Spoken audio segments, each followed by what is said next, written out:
Most people believe they are stuck because of bad luck, lack of money, lack of connections, or difficult circumstances. But that is rarely the real reason. The uncomfortable truth is that many people stay stuck because their identity never changes. A person can read books, watch motivational videos, attend seminars, listen to experts, and make plans for years. Yet their life remains exactly the same. Why? Because behavior follows identity. Every action you take is influenced by the story you believe about yourself. A person who secretly sees themselves as a failure will unconsciously make choices that protect that identity. They hesitate before opportunities. They avoid situations where they might be judged. They retreat the moment things become uncomfortable. Not because they lack potential, because their mind is trying to stay consistent with what it already believes. A person who believes they are not good enough often mistakes fear for logic. They tell themselves they need more preparation, more knowledge, more confidence, more certainty. But beneath those excuses is a deeper belief. The belief that they are not the kind of person who succeeds.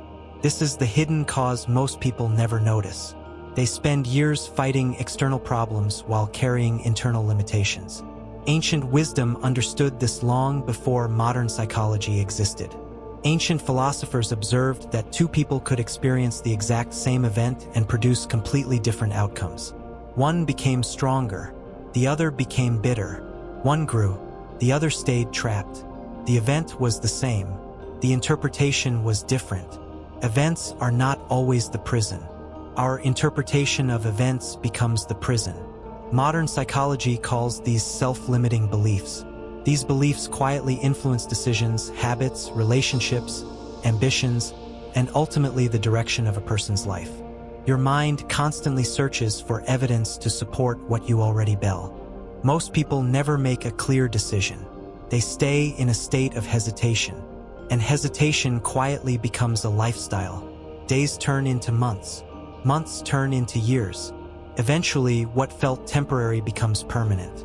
Human beings adapt to almost anything. Even disappointment can become comfortable when experienced long enough. That is why many people stop chasing what they once wanted. Not because the dream disappeared, but because they became used to living without it. Pay attention to the moments that make you uncomfortable.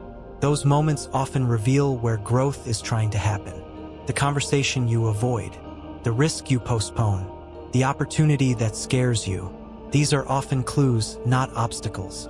Ancient thinkers believed that character is built through action, not through intention, not through planning, through action. You do not become courageous by thinking about courage. You become courageous by acting while fear is present. The same is true for confidence. Confidence is rarely the starting point. It is usually the reward for repeated action. A stronger future is not created by one massive breakthrough. It is created by small decisions repeated long enough to change the direction of your life. So before you look for a new strategy, a new opportunity, or a new solution, ask yourself one question. What story about yourself are you still protecting? Because the moment you stop protecting the belief that keeps you small, you create space for a larger version of yourself to emerge. And when that happens, you may discover that the thing holding you back was never the world around you. It was the permission you never gave yourself to move forward.